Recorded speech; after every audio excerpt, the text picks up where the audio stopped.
warahmatullahi wabarakatuh.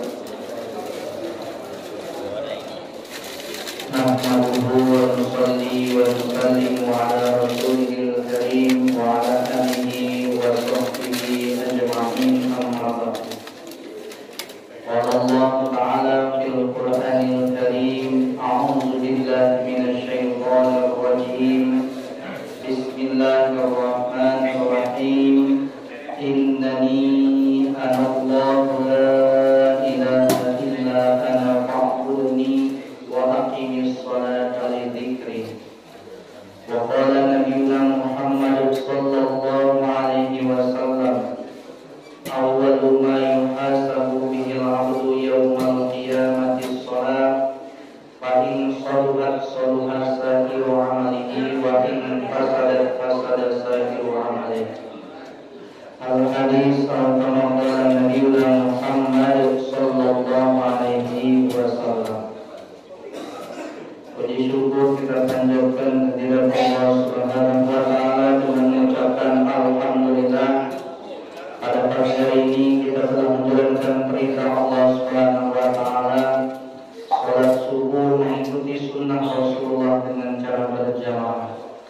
Dan insyaallah akan kita lanjutkan dengan pengajian agama. Mudah-mudahan amal ibadah kita diterima oleh Allah Subhanahu wa taala. Amin ya rabbal alamin. Salawat beserta salam tak lupa kita sanjungkan kepada junjungan kita baginda Nabi Muhammad sallallahu alaihi wasallam dengan mengucapkan Allahumma shalli ala sayyidina Muhammad wa ala ali sayyidina Muhammad. Mudah-mudahan kita semua pada hari kiamat nanti mendapatkan syafaat dari beliau. Amin ya rabbal alamin. Bapak-bapak, ibu-ibu, jamaah Masjid Al-Qahar yang dimuliakan Allah Subhanahu wa taala. Baiklah, untuk hari ini kita akan mengisi materi pengajian fikih dengan sholat sunnah. Bapak dan ibu yang dimuliakan Allah Subhanahu wa taala, memang sama-sama kita ketahui bahwasanya sholat yang diwajibkan, yang difardukan oleh Allah Subhanahu wa taala adalah 5 waktu seperti yang sudah kita ketahui: Islam, Isya, subuh, zuhur, asar, maghrib. Namun dalam melaksanakan yang fardu ini kadang-kadang kita masih banyak kekurangannya, Bapak Ibu. Mungkin kurang khusyuknya, mungkin kurang pas gerakannya, kurang pas bacaannya, sehingga setelah sholat cuma mendapatkan mungkin ada yang setengah, ada yang seperempat, pahalanya nggak penuh, tidak sampai 100%. Maka untuk itu, untuk menyempurnakan kekurangan dalam sholat fardu tadi, perlu ditambahi dengan sholat sunnah. Maka untuk menyempurnakan tadi ditambahi dengan sholat sunnah, ya, supaya menjadi sempurna. Karena maksud dan tujuan sholat ini kata Allah dalam surat Thaha, innani anallahu la ilaha illa ana fa'budni wa aqimis sholata li dzikri. Tujuan sholat itu adalah untuk mengingat aku, untuk mengingat Allah. Tapi karena kelalaian kita, kurang konsentrasinya kita, dari takbir sampai salam pun nggak ingat sama Allah. Lagi sholat dia ingat kepada Allah. Ada yang ingat pekerjaannya, ada yang ingat tadi lupa tidak ambil kunci di parkiran, kan lupa. Ibu-ibu lupa dan matikan kompor, macam-macam. Kenapa ketika kita sholat itu memang diganggu oleh setan khusus namanya setan khanzab. Sehingga ketika kita baru takbir, ya, kalau pas azan berkumandang, setan itu dia menjauh, lari terpirit-pirit dari suara azan dari masjid. Tapi azan selesai berkumandang, ketika kita sholat qabliyah, maka setan datang lagi. Iqamah dikumandangkan, setan datang lari kembali. Setelah sholat selesai iqamah, melaksanakan sholat, setan datang kembali. Sehingga apa kata setan? Ukur daza, ingat ini, ingat itu. Bahkan yang mungkin sebelumnya belum kita ingat, kita niatnya mau sholat, mau khusyuk, mau konsentrasi, pas lagi sholat jadi ingat semua. Ibu-ibu tadi kan niat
yang tadi langsung datang dari Imam Abu Hanifah.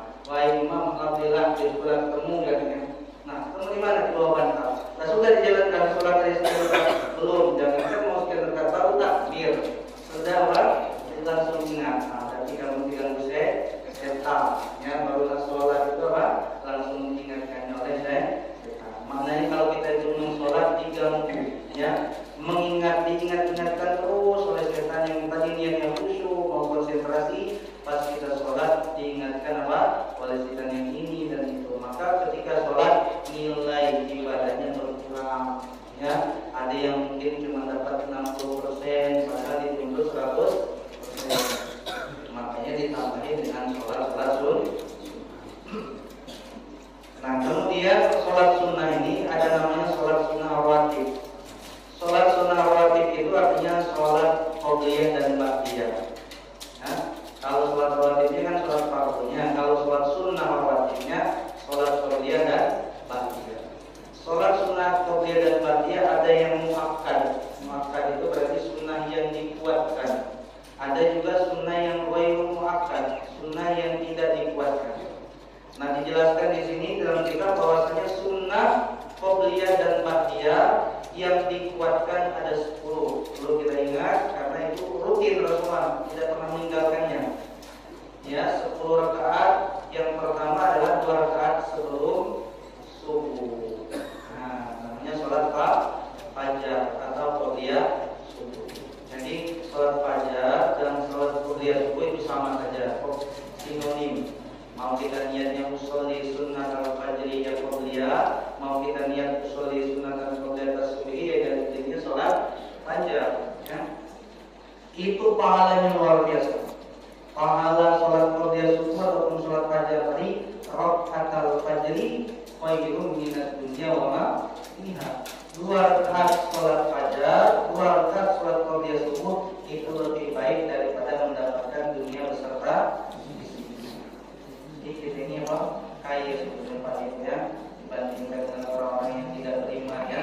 Mereka harus banting tulang, keras dan lain sebagainya, kan. Itu walaupun mereka susah payah tadi, kan, mereka tidak akan mendapatkan apa? Se-Indonesia, kan. Nah, tapi kita ini apa? Dengan 2 rakaat sholat qobliyah subuh lebih baik daripada mendapatkan dunia beserta isi. Maka oleh karena itu, karena sholat qobliyah subuh ini adalah yang muakkad, sunnah yang dikuatkan jangan ditinggalkan. Bahkan di sini dianjurkan untuk bacaan suratnya saja dianjurkan.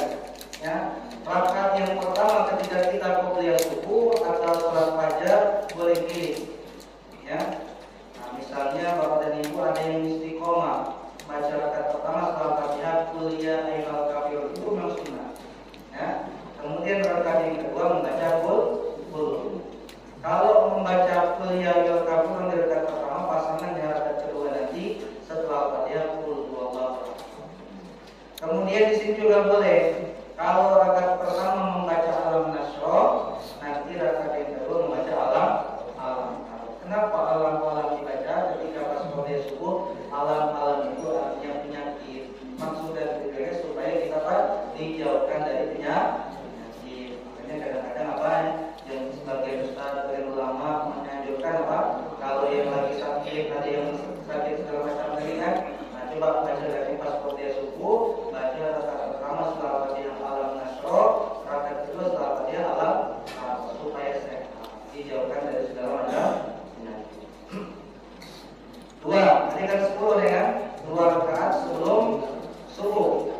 Kemudian 2 rakaat sebelum zuhur. Nah, 2 rakaat sebelum zuhur itu termasuk yang muakkad.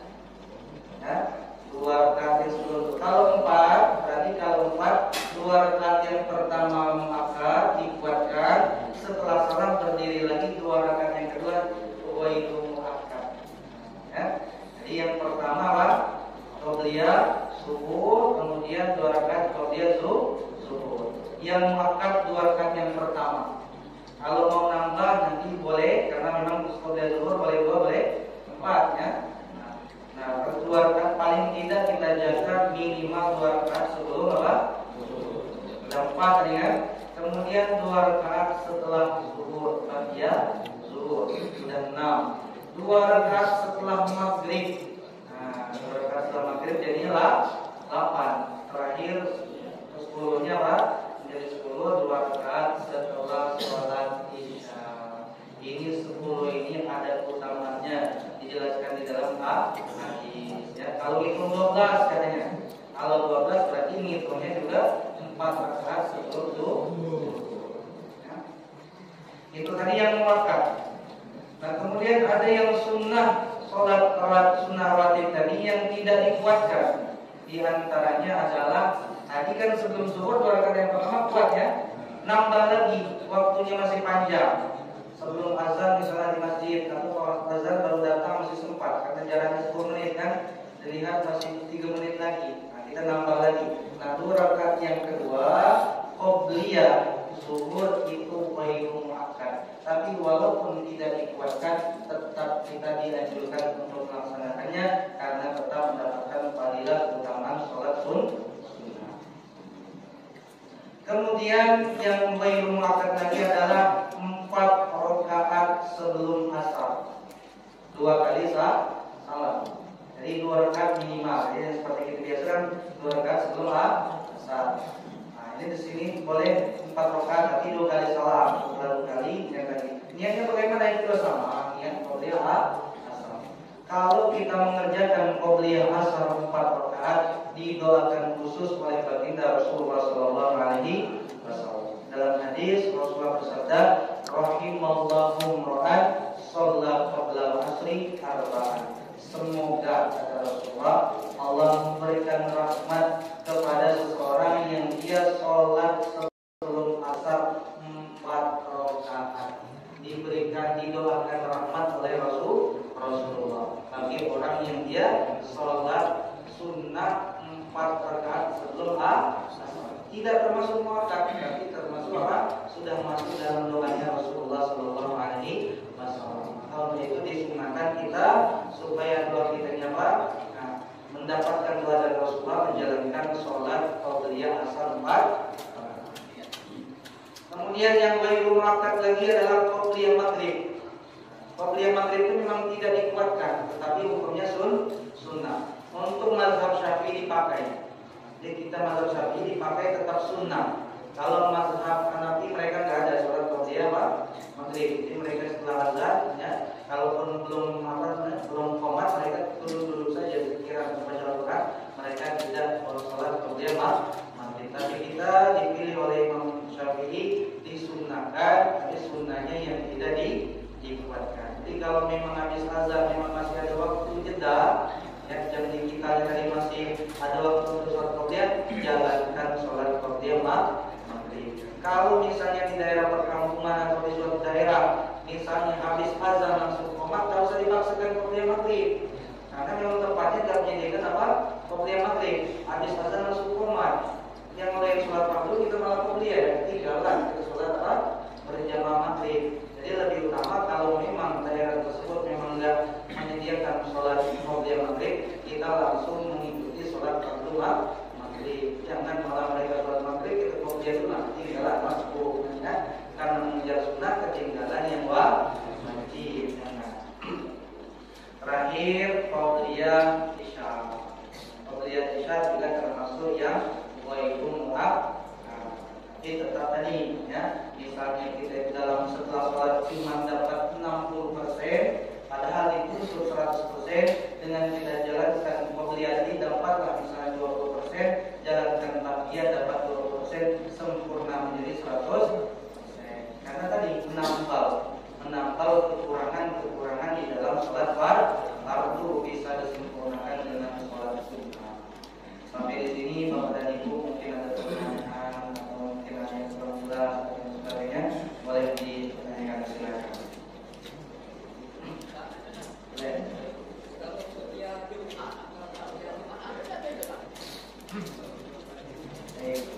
Qabliyah Jumat dan ba'diyah Jumat ada beda. Jadi untuk kita mazhab Syafi'i ada. Nah, hukumnya namanya hukum qiyas. Qiyas itu disamakan dengan sholat zuhur. Zuhur ada dan qabliyahnya, ada kan?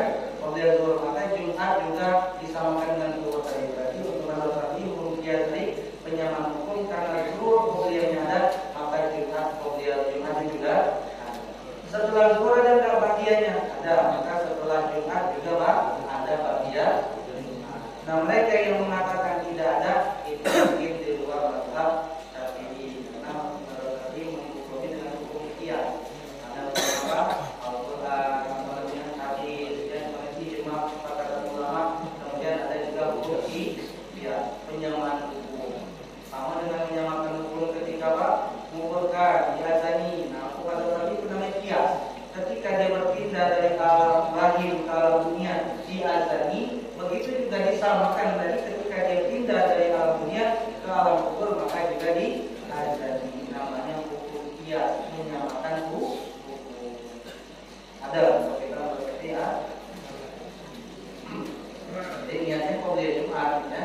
Soalnya sunatan qobliyah Jumat ini kan. Soalnya sunatan ba'diyah Jumat ada di jalan. Lagi pertanyaan dari ruang muslimah Ustaz. Bismillahirrahmanirrahim. Assalamualaikum warahmatullahi wabarakatuh. Waalaikumsalam. Karena di antara kaum muslimah yang ada di ruang muslimah ini ada yang mencatat, maka kami minta tolong diulang karena kami sendiri itu tinggalan pas sholat asarnya Ustaz. Kalau subuh 2 rakaat sebelumnya ya muakkad. Zuhur 2 muakkad, 2 ghairu muakkad, sesudahnya 2 muakkad. Maghrib 2 ghairu muakkad, ba'diyah 2 muakkad. Asar kami terlewat, mungkin sibuk Senin Ustaz. 5 sholat isya 2 ghairu muakkad, 2 muakkad. Sholat Jumat kami jarang ikut, tapi perlu juga mengetahui untuk pengetahuan, mungkin untuk pembelajaran bersama-sama.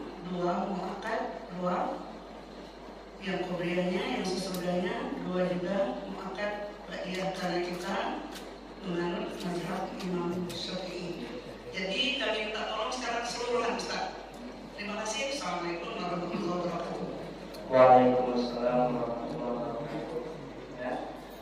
Tadi berarti cara menyatarnya untuk yang muakkad 10 tadi ya. 10 yang muakkad ya.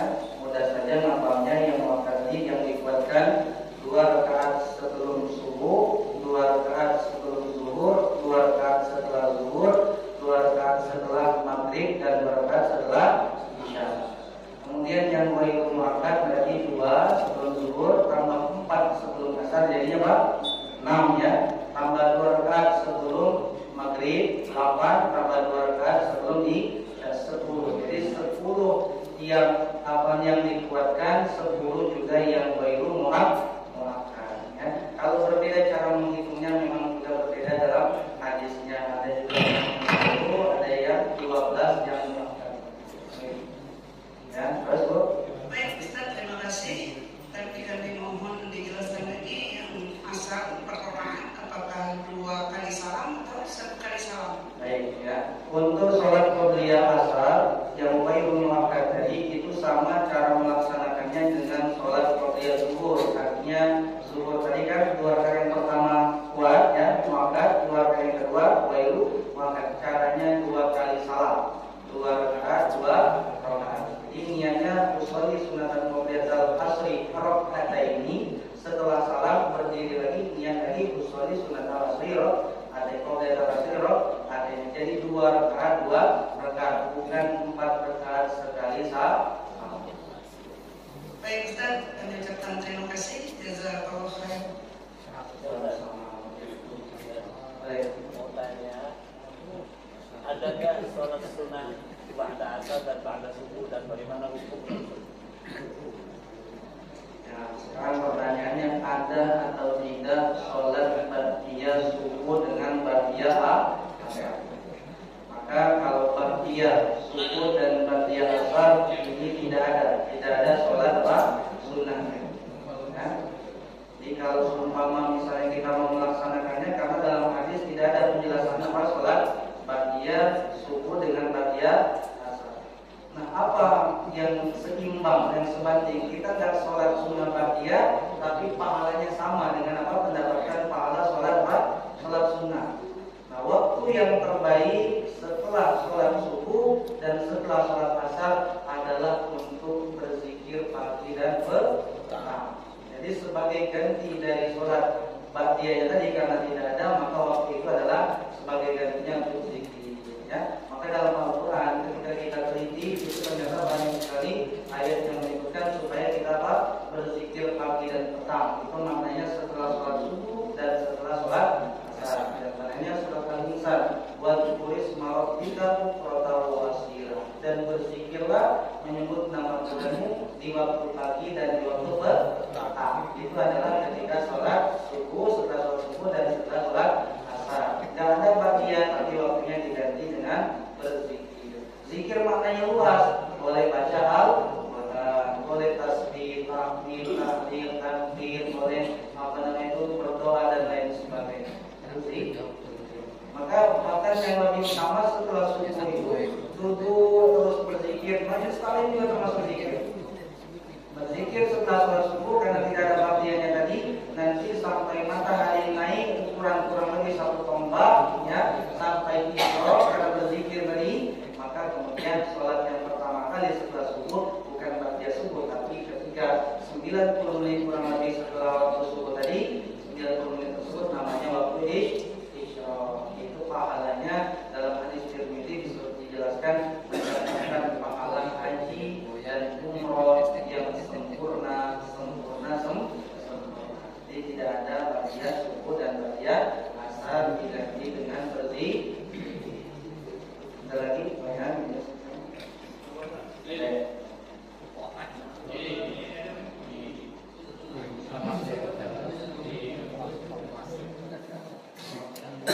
Tes. Makasih Pak Ustaz.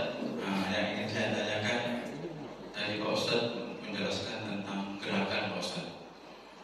Yang ingin saya tanyakan, saat makmum mengikuti imam, terkadang kita melihat ada gerakan makmum itu ada yang menyamai dalam artian ketika Allahu Akbar itu makmum sudah bergerak duluan, atau yang lebih aneh lagi itu makmum duluan, ini baru imam. Nah, yang gerakan yang benar itu yang imam. Terima kasih. Assalamualaikum warahmatullahi wabarakatuh. Misalnya dalam gerakan yang makmum mendahului imam, ya.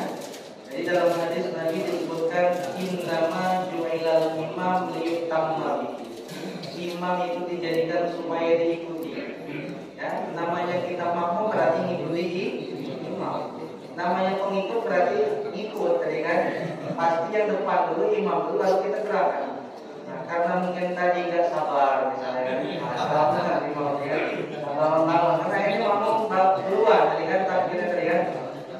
Baik, kalau mendahului imam, takbiratul ihram di pertama kali takbir ya.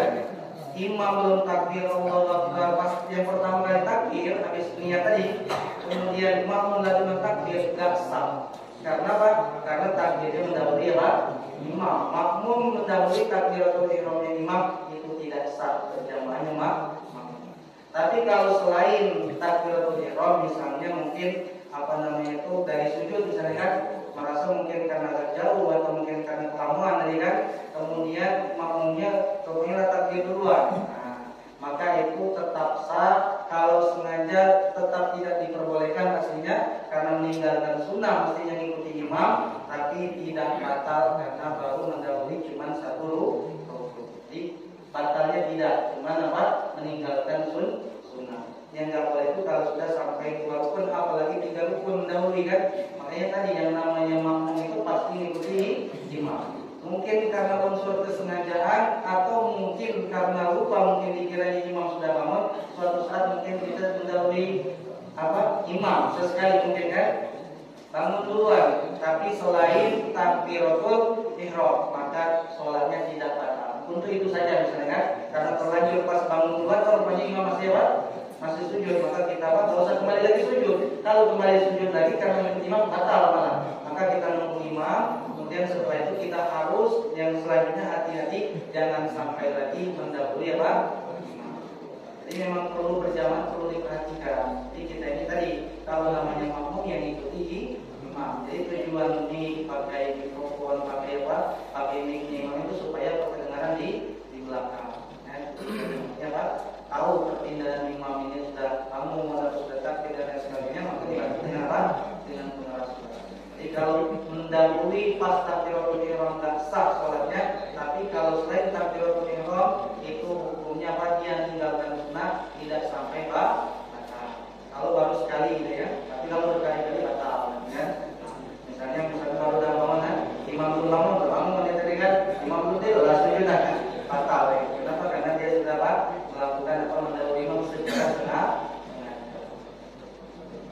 Yang mungkin yang terlebih seperti itu perlu kedepannya kita perhatikan ya. Karena tadi catatan dalam hadis Nabi, imam itu dijadikan supaya diikuti, bukan untuk didahului, tapi untuk diikuti. Sabar. Kalau mungkin imamnya sujud rakaat yang terakhirnya, dia tak lalu sabar, ya ikuti. Ya. Karena memang sujud rakaat yang terakhir itu waktu kita yang paling dekat dengan Allah Subhanahu Wa Taala, waktu doa yang mustajab. Ya.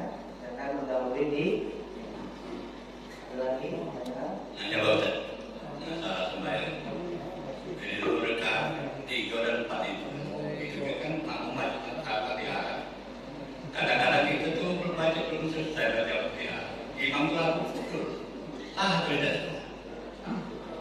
Ini ya sholat yang 3 rakaat atau rakaat yang bagian bacaan yang sir ya. Misalnya sholat maghrib rakaat yang ketiga kan imam bacanya pelan, kita juga bacanya pelan. Karena mazhab Syafi'i kita ini harus ya, jadi makmum tetap harus baca apa? Al-Fatihah, baik yang keras, sholat yang keras, baik yang membaca Al-Fatihah maupun yang sir, yang pelan tadi kan.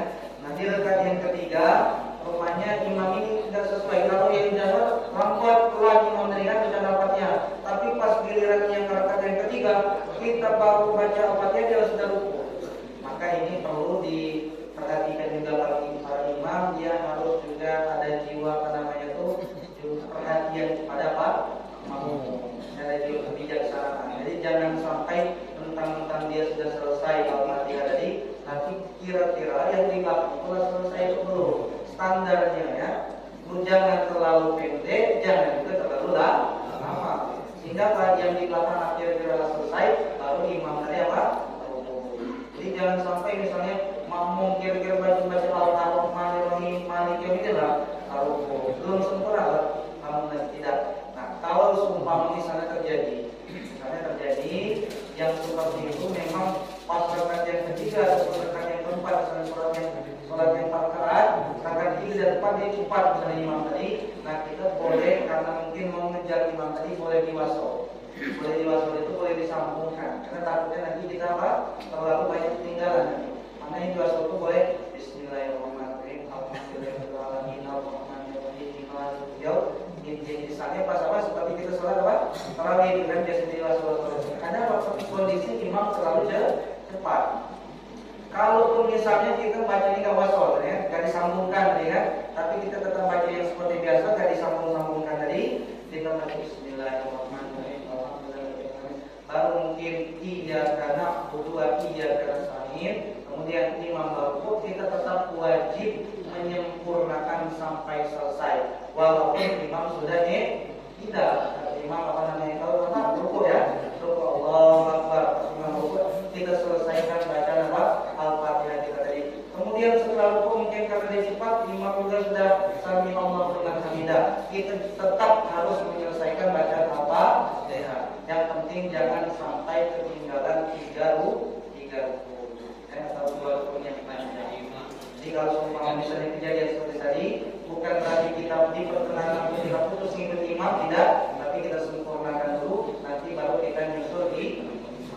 Misalnya tadi imam sudah ruku kan kita belum selesai, imam bangun dari ruku sami Allah dengan hamidah, kita dari penghujung walad dolin kita langsung ruku, kemudian nyusul apa? Imam yang tidak. Nyambung dengan tadi. Umpama sering terjadi tuh kan. Umpamanya itu tuh kita baru iya kan akudu Terus imam sudah sujud, sudah ruku, ya. Kemudian kalau kata Ustaz kita menyempurnakan baca Fatihah, memang wajib. Cuman begitu kita mau ruku, imam sudah ikhtiar. Itu bagaimana? Apa kita menyempurnakan baca Fatihah? Apa kita mengikuti imam aja batas ihdinas siratal mustaqim? Jawabannya tetap kita menyempurnakan bacaan Al-Fatihah kita karena kita baru satu ketinggalan rukun yang panjang. Rukun yang panjang saat itu apa? Rukun itu termasuk rukun yang panjang. Maknanya rukun yang panjang boleh kita berlama-lama dalam rukun. Kemudian termasuk rukun yang panjang adalah sujud. Boleh kita juga berlama-lama dalam sujud. Mau setengah jam, semalaman, silakan rukunnya panjang-panjang, sujudnya panjang-panjang. Nanti ada juga dalam sholat rukun yang pendek, di antaranya i'tidal. Sami Allahu liman hamidah. Tidak boleh panjang-panjang. Kalau i'tidal yang panjang batal. Nah tadi karena dia mungkin bacaannya dari imam terlalu cepat, pas imam rukuk dia juga nanggung, udah mau selesai, ya kan? Tapi imam posisi sudah rukuk, kita belum selesai bagaimana? Nah imam sudah bangun dari rukuk, sudah sami Allahu liman hamidah. Nah kita baru selesai. Sekarang kita tetap wajib kita selesaikan. Kemudian setelah itu kita menyusul rukuk, kemudian menyusul gerakan di imam. Kenapa? Karena kita baru ketinggalan satu rukun yang panjang, baru ketinggalan rukuknya, baru i'tidal itu belum dihitung yang panjang. Nah dikatakan ketinggalan dua rukun yang panjang kalau umpama misal terlalu cepat, saking cepatnya imam, makmumnya lambat misalnya ya. Imam sudah ruku, sudah i'tidal, makmum juga belum selesai. Sujudnya imam juga belum selesai. Bangun dari sujud, maka satu rakaat itu belum dihitung. Kan makmum tadi belum selesai, karena imam sudah ruku, kita ikut aja ruku, kan ditanggung oleh imam ya. Seperti makmum masbuk, kan itu kan ditanggung oleh imam. Bagaimana Ustaz? Bukan, jadi yang ditanggung oleh imam itu yang memang dia di posisi masbuk, yang dia tidak mendapatkan sempurna bacaan Al-Fatihah di. Kalau dari awal nggak bisa. Ya, kalau dia posisi yang sekarang ini kita jelaskan, dia itu memang sudah di belakang imam. Jadi memang dia itu sudah posisi orang yang muafik bahasanya, itu sudah di belakang imam, bukan orang yang masbuk. Sementara imam ini bacanya cepat dari pasangan yang ketiga, maka kita harus tetap menyempurnakan bacaan Al-Fatihah, bukan ngambil kaidah yang kita ngikut imam karena berangkat bacaan Al-Fatihah kita ditanggung imam, tidak. Jadi yang ditanggung imam itu kalau kita masbuk, kalau kita dari awal ngikut imam tidak ditanggung, tapi kita harus baca sendiri. Jadi tetap harus disempurnakan. Ustaz mau bertanya. Assalamualaikum warahmatullahi wabarakatuh. Waalaikumsalam. Ustaz, mohon maaf sebelumnya. Kita mengenal sholat ini masih tentang sholat sunnah sudah dari kecil. Kemudian akhir-akhir ini baru ada, yaitu mengadakan sholat sunnah sebelum maghrib. Selama ini tidak ada, Ustaz. Apakah itu benar atau penyelewengan? Mohon penjelasannya.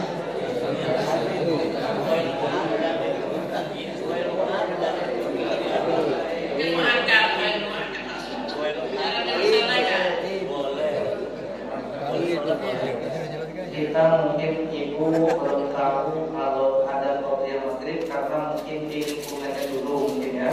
Di lingkungannya dulu memang kalau habis azan maghrib langsung sholat. Jadi maknanya memang habis azan maghrib itu yang tidak disediakan sholat qobliyah maghrib atau nggak qobliyah maghrib karena memang lingkungannya memang habis azan langsung sholat. Di masjid Kurang jelas dah, keluarganya kita. Kurang jelas. Ya. Jadi untuk qobliyah maghrib jawabannya ada, tapi sunnahnya sunnah yang ghairu muakkad. Jadi mungkin dulu kita menganggap tidak ada karena lingkungan. Sama dengan kami di lingkungan di kampung itu tidak ada, Bu. Jadi habis azan maghrib itu langsung qomat. Jadi kami menganggap dulu tidak ada sholat qobliyah maghrib. Ternyata setelah kita belajar hadis, belajar fikih ada, tapi ghairu muakkad. Makanya pas kita pindah ke kota, ke tempat-tempat yang lain, ketika kita hijrah, baru ada tempat yang menyediakan sholat qobliyah maghrib. Jadi ada sholat qobliyah maghrib di itu tapi termasuk yang ghairu muakkad, tidak dikuatkan. Setelah kita Les. masalah imam Ustaz, kami mohon maaf juga, imam itu bervariasi. Setelah membaca Al-Fatihah, ada imam itu lama baru membaca ayat. Ada yang hanya sekitar kalau baca Al-Fatihah itu baru 2 ayat. Jadi yang mana bagusnya Ustaz? Jadi sunnahnya itu memang bagi imam, ada bab tentang jadi imam. Setelah imam baca Al-Fatihah, siapapun kita bapak-bapak jadi imam ya, setelah baca Al-Fatihah kasih jeda sejenak supaya makmum membaca Al-Fatihah. Kenapa? Kalau kita sibuk langsung habis Al-Fatihah baca surat, makmum juga sibuk membaca Al-Fatihah. Jadi kurang balik. Ya, akhirnya apa? Sama-sama sibuk sendiri-sendiri. Tapi kalau kita kasih jeda, walaupun mungkin tidak terlalu lama atau belum sampai selesai, paling tidak dia sudah mau menyelesaikan.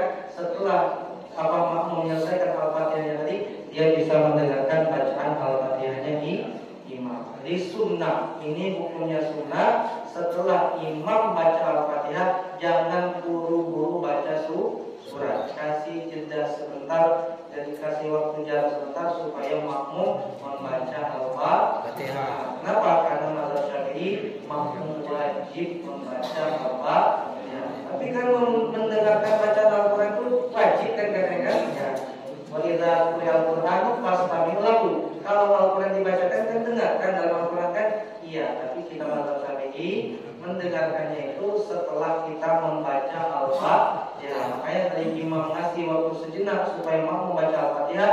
Setelah imam makmum membaca Al-Fatihah, mendengarkan bacaan suratnya di imam. Kalau nggak dikasih jarak, imam baca sibuk baca surat, makmum sibuk baca Al-Fatihah. Jadi lebih utama, dan ini hukumnya sunnah, kasih jeda, kasih jarak sebentar supaya makmum bisa membaca Al-Fatihah. Jangan terlalu lama, jangan juga tidak dikasih jeda. Tapi apakah sah? Apa tidak kalau tidak dikasih jeda? Kalau ditanya sah dan tidaknya tetap sah, tapi sunnah. Ya, sunnah setelah baca Al-Fatihah, ghairil maghdubi 'alaihim waladdallin. Barang-barang imam dan makmum, yang itu juga didoakan oleh malaikat supaya apa? Dosa-dosa kita ini diampuni oleh Allah. Doanya malaikat itu dikabulkan. Antara imam baca amin, makmum juga baca. Setelah itu dia bersedekah. Baru makmum baca Al-Fatihah. Kemudian baru imam baca surat. Itu namanya yang bagus dalam kerja. Ada lagi? Ayo silakan. Waalaikumsalam.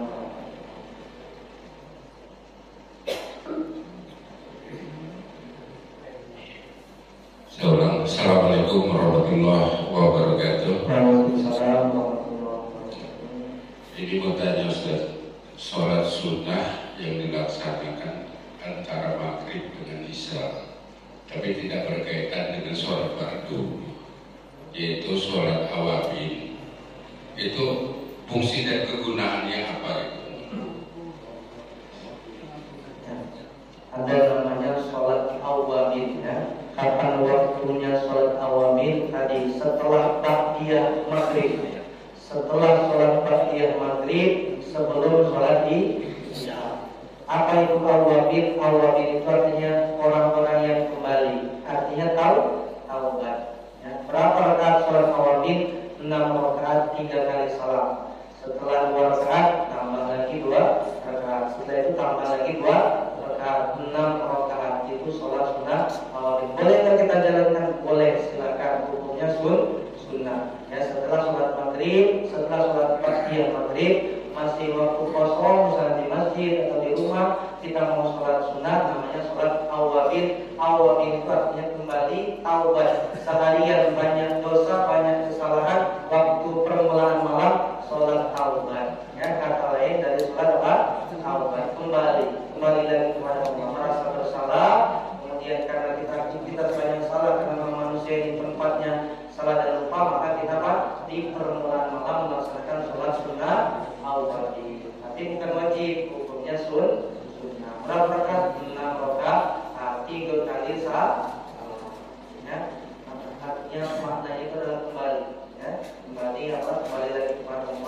dengan apa? Meminta ampun atas dosa-dosa kita supaya dimaafkan.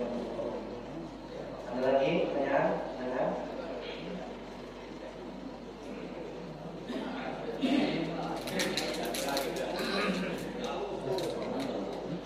Terima kasih Pak Ustaz.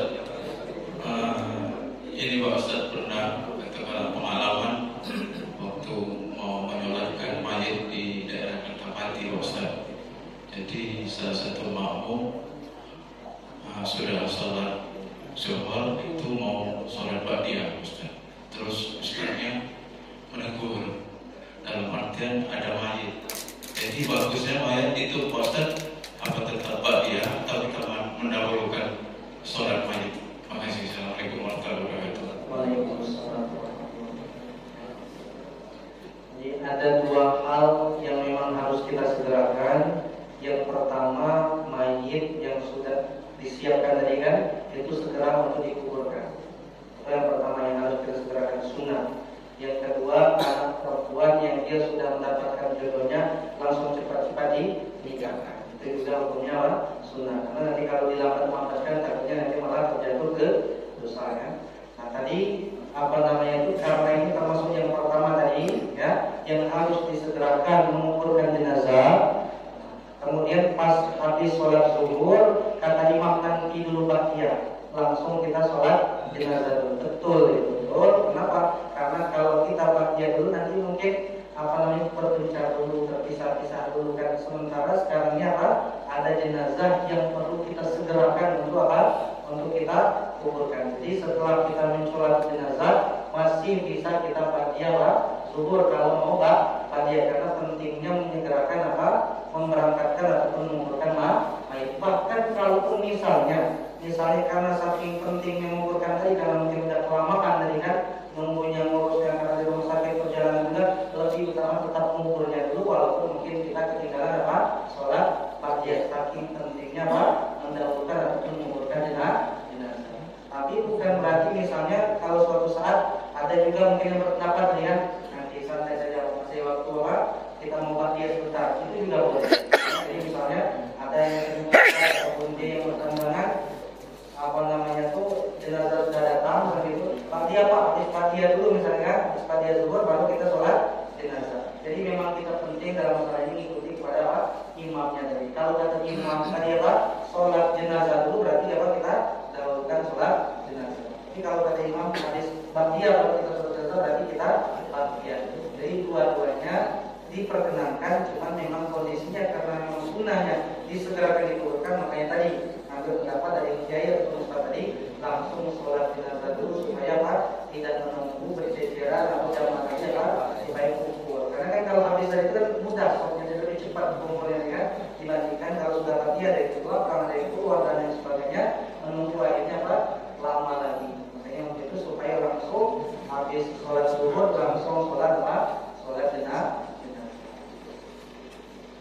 Ada lagi pertanyaan?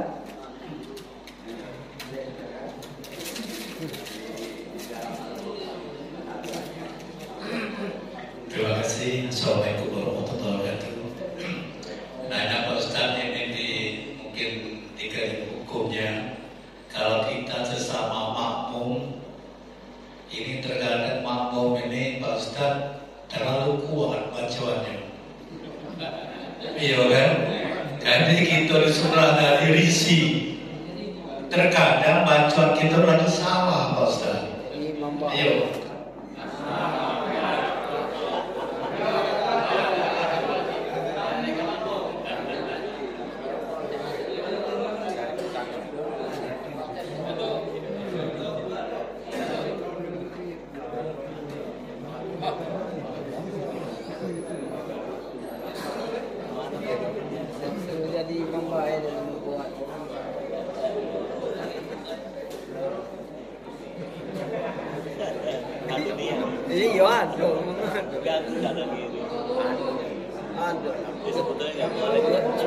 Cuma tak kena ditegur, tidak terima.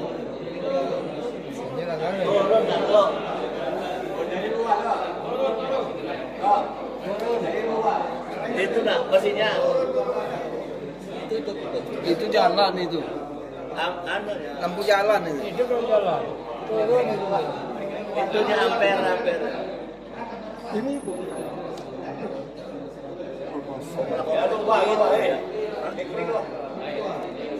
Ini turun. Udah sampai. Harus dikuatkan itu belakang itu. Turun, tempat lain.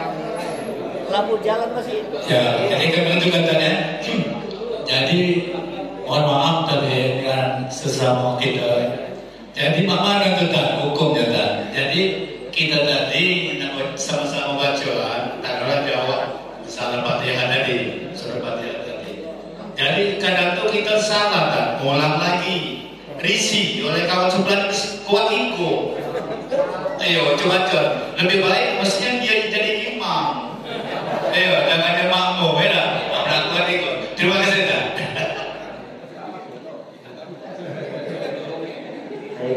Jawabannya kadar ukuran bacaan Al-Fatihahnya makmum itu terdengar oleh telinganya sendiri. Jangan sampai mengganggu tetangga. Jangan sampai mengganggu terlalu keras, mengganggu sebelah kanan, sebelah kiri, apalagi sampai ke belakang, sampai ke depan. Nanti kalau keras itu imam saja. Jadi memang Al-Fatihah, bacaan Al-Fatihah itu termasuk rukun yang berupa ucapan. Dalam sholat itu ada rukun fi'li, ada rukun qauli. Rukun fi'li yang berupa pekerjaan, berdiri, bagi mampu dengan rukun, i'tidal, sujud, itu namanya rukun yang berupa perbuatan ataupun pekerjaan. Nah, yang rukun berupa ucapan diantaranya adalah Al-Fatihah. Al-Fatihah, bacaan tahiyat, bacaan tasyahud, bacaan apa? Sholawat itu wajib. Berupa rukun qauli. Nah, rukun qauli ini dijelaskan minimal ya itu sudah kedengaran telinga kita sendiri. Jangan sampai terlalu keras. Kalau terlalu keras akhirnya mengganggu, itu tidak boleh sampai ke zolim nanti. Kenapa? Karena tetangga kita susah. Ulang lagi terus kan. Sudah 3 kanan dulu tegak bukan ulang lagi kan takut itu kali dari Bismillahirrahmanirrahim mana selesai terlalu keras ulang lagi. Kalau itu karena menghindari dari apa? Mengganggu kawan kanan dan kiri, kita ingatkan minimal ya. Itu apa namanya itu terdengar oleh telinga kita sendiri. Jangan juga dalam hati, jangan.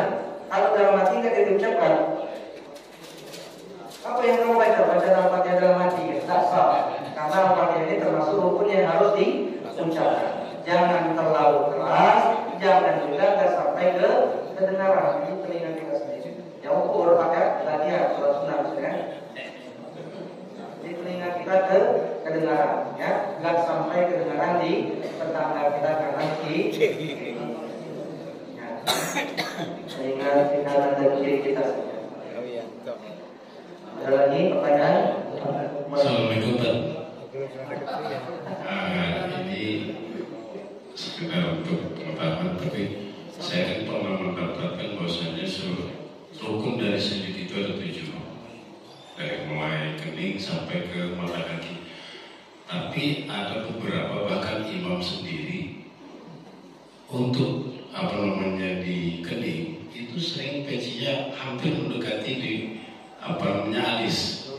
Nah itu kan bagaimana hukumnya Pak? Jadi kalau tadi diantaranya yang harus kita anggota-anggota yang harus nempel ketika sujud, pertama tangan kanan tangan di dua hitungnya, tangan kanan tangan kiri. Kemudian kaki kanan ataupun tumit kanan dengan apa kaki kiri 4 ya. Kemudian kening kita ya, kening kita, kemudian dengkul kanan, dengkul kiri. Nah, di antara yang tadi rukun kalau berhitung sunnah, maksudnya ke sunnah. Nah, kening tadi ataupun jidat ini termasuk rukun di dalam sholat ketika sujud. Maka baik imam ataupun makmum harus yang sujud itu bukan pecinya, tapi memang apa? Keningnya. Kalau seumpama misalnya baik mungkin imam ini kan, ataupun mungkin makmum yang sujud pecinya, ataupun ibu-ibu misalnya yang sujud karena terlalu mau kena yang sampai yang sujud betul-betul bukan kening, artinya peci ataupun mukenanya, maka sujudnya tidak sah. Kalau masih diteruskan sujudnya tidak sah, sholatnya tidak harus diangkat karena ini anggota yang wajib ketika kami ingat betul Pak dulu pas kita ngomong di Magelang di Jawa Tengah itu kalau Yai itu mau apa imamnya pasti diingatkan terus biasanya sampai itu supaya mengangkat pecinya itu jangan sampai nutupi kening karena tadi kening ini termasuk yang wajib anggota yang wajib nempel ketika Bu, kalau suaminya begitu diingatkan ya, mungkin ada suaminya biasanya cincinnya terlalu ini kan. Jadi kalau kondangan itu kelihatan gitu kan. Pas lagi sholat ingatkan Pak angkat kan. Bapak-bapak juga mungkin yang biasa terlalu begini tadi, pas sholat juga harus wajib. Saya lagi Pak. Ini masalah sholat rakaat pertama dulu. Biasanya kan imam itu kan baca ayat kan sudah baca Fatihah. Nah makmum ini baca Fatihah dulu deh. Itu kalau pernah mendengar begitu imam membaca ayat, makmumnya harus dengarkan yang baca ayat itu, bukan baca Fatihah deh. Apa main? Boleh tidak deh? Tadi sebenarnya sudah dijelaskan. Untuk kita mazhab Syafi'i baca Al-Fatihah makmum itu hukumnya wajib. Makanya tadi setelah baca Al-Fatihah imam kasih jeda sebentar supaya makmum membaca Al-Fatihah. Tapi karena imam ini dianggap kasih jeda sebentar, kita mazhab Syafi'i, ya berarti makmum itu tetap harus baca Al-Fatihah, ya. Maka imam karena dia tadi mungkin karena pengen cepat dan lain sebagainya, habis Al-Fatihah langsung baca surat, gitu kan? Tadi kan wajib mendengarkan bacaan surat, tapi ada yang wajib juga bagi makmum ini harus baca Al-Fatihah. Maka tetap makmumnya baca Al-Fatihah, selesaikan baca Al-Fatihah, baru mendengarkan bacaan imam. Jadi untuk mazhab Syafi'i bukan berarti kalau imamnya baca surat kita karena sudah imam baca surat kan, makmum nggak usah baca Fatihah lagi karena alasan apa? Imam sudah baca surat. Tidak. Jadi untuk kita tetap wajib membaca Al-Fatihah sebagai makmum walaupun imam sudah membaca surat. Makanya dari sunnah bagi imam ngasih jeda walaupun cuma sebentar untuk makmum baca Al-Fatihah. Kalau yang begitu tadi mungkin pernah didengar yaitu di luar mazhab Syafi'i, namanya mazhab Hanafi. Mazhab Hanafi itu memang nggak usah mereka kan. Jadi imam saya yang baca Al-Fatihah, mereka apa?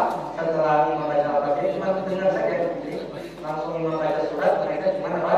Mendengarkan saja. Nggak usah baca Al-Fatihah. Jadi untuk kita mazhab Syafi'i makmumnya tetap wajib baca Al-Fatihah walaupun imam sudah baca surat.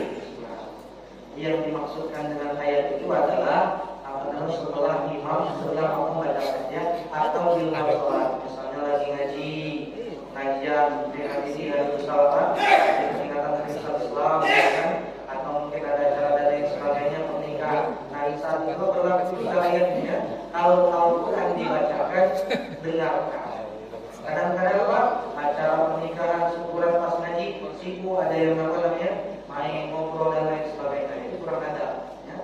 Jadi itu untuk pas kita ada koi atau dalam masalah itu karena itu dilakukan baik itu sekedar acara dan lain sebagainya, baik di masjid ataupun di luar. Kalau Al-Quran dibacakan maka itu adalah waktunya untuk kalau Al-Quran dibacakan maka adalah kamu diam dan dengarkan supaya mendapatkan rahmat dari ada lagi tetap bacakan selesaikan bacaan Al-Fatihah dulu baru mendengarkan bacaan surat ini. Ada lagi pertanyaan? Ibu? Ini di luar tema. Jadi baca kunut itu Pak Ustaz yang saya dengar Pak Ustaz tadi itu akhir baca kunut wassallallahu ala sayyidina Muhammadin. Baik, ini kembali dari rumah muslimah. Bahasa ini. Ya, ini bahasa. Akhir dari baca kunut tadi saya perhatikan bahasa wassallallahu ala sayyidina Muhammadin nabil ummi wa ala alihi wa sahbihi wa baraka wasallam wa baraka wa barik bahasa. Di situ kan beda. Kalau wa barik itu fi'il amar, kalau wa baraka itu fi'il madi. Itu tolong dijelasin. Baik ya, jadi untuk di sini makanya kita penting ini harus baik dari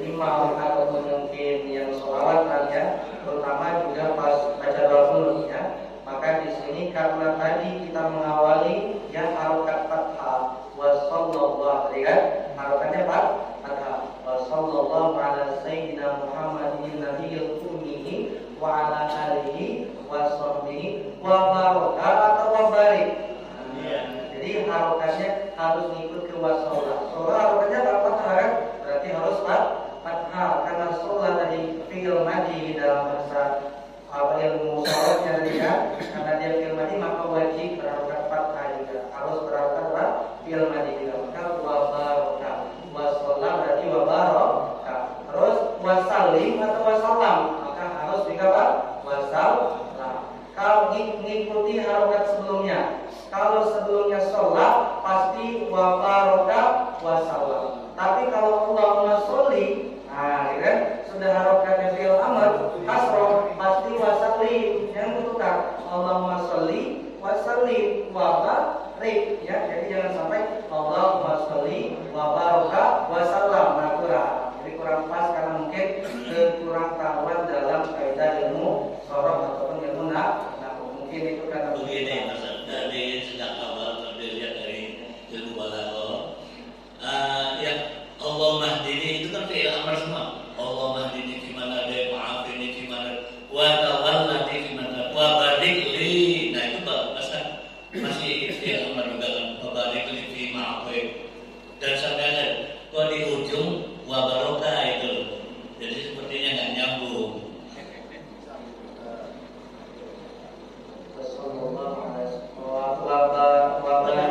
Seperti tahiyat akhir wa barik ala Muhammad wa ala ali Muhammad. Nah begitu juga wa barik lana fi ma'awid, itu juga fi'il amr. Kok di ujung wa barokah itu. Kalau dia tadi ya memang tadi kalau mengikuti tadi kan sama yang fi'il amr dari sebelum tadi ya wa tawallani fi man tawal baik wa barik gitu kan, memang lebih utamanya mengikuti. Tapi kalau seumpama dia wa barokah berarti dia ngatofkan ke wasallam. Karena sholat Allahumma sholli wa sallim, Allahumma sholli wa sallim wa barik. Ada juga ya Allahumma sholli wa sallim wa barik ala sayyidina Muhammad. Jadi ada yang dia sholat itu Allahumma sholli, ya Allah limpahkan sholawat wa sallim dan keselamatan wa barik dan keberkahan. Berarti dia ngatofnya ke sholli. Tapi kalau seumpama dia dari pakai apa namanya pakai berharokat fi'il amr dengan disukunkan yang mungkin ngatofnya ke tadi kan Allah mahdini tadi. Jadi yang kami maksudkan ini ngatofnya bukan ke ngatof ke watawalani tapi ngatofnya ke wasolat karena berpedoman ke tadi ke ngatofnya ke wasolat karena bukan kami niatkan untuk ngatofnya ke dini tapi ngatofnya ke wasallallahu ala sayyidina Muhammad wa baraka wa salam Allahumma sholli wa sallim wa barik. Ada juga yang wa barik. Jadi ketika kita fathahkan dari sholat maka wa barokah mengatofkan ke wasolat, wasalaman juga ngatofnya ke ikuti ke wasolat. Iya, tapi itu saat itu kan kita sedang mengadakan tangan, mohon tentu saja. Wassallallahu ala sayyidina Muhammadin nabil ummi wa ala ali. Kalau kita artikan wa barokah wasalam dan telah mendapatkan barokah, sedangkan wa barik ala Muhammad dan berkailah atas Nabi Muhammad. Itu bagaimana Mas? Baik, ya wa barokah ada yang fi'il madhi ketika kita kaji ya bagus ini. Wa barokah itu ada fi'il madhi menunjukkan makna sudah atau sudah lewat, sudah lampau. Tapi juga ada fi'il madhi yang bermakna doa. Contohnya rahimallahu imra'an. Bukan berarti kita mengartikannya telah dirahmati oleh Allah seseorang, tidak. Tapi mengandung doa. Rahimallahu imra'an, semoga Allah memberikan rahmat. Begitu juga dengan wa barokah tadi dan semoga Allah menambahkan keberkahan ya kepada Nabi Muhammad. Allahumma sholli wa sallim wa barik ala sayyidina Muhammad. Ya Allah limpahkanlah salawat dan salam dan keberkahan dan juga tambahkanlah keberkahan. Dia bernama itu makna dari fi'il madhi memang bisa jadi makna yang sudah lampau seperti yang diterjemahkan tadi, sudah diberkahi, tapi maknanya bukan yang sudah yang telah lampau tadi, tapi maknanya doa wa barokah dan mudah-mudahan memberikan rahmat sama dengan rahimahullah Quran.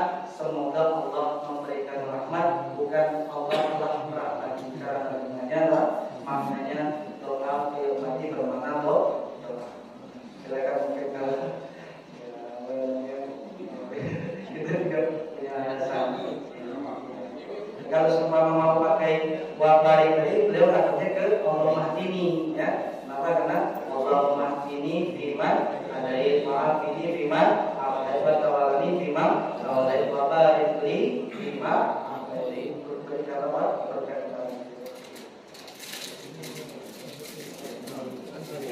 Kalau wabarik li tadi memang berharga tapi lama ya wabarik lana. Tapi kan yang wabarik lana memang waktu Nabi Muhammad SAW mainan tetapi wali balik mainan mulai itu masih oleh semangat sabar kalau kamu dalam wasallallahu ala sayyidina Muhammadin wa ala alihi washabbihi. Kan itu atau di situ lagi jatuh bukan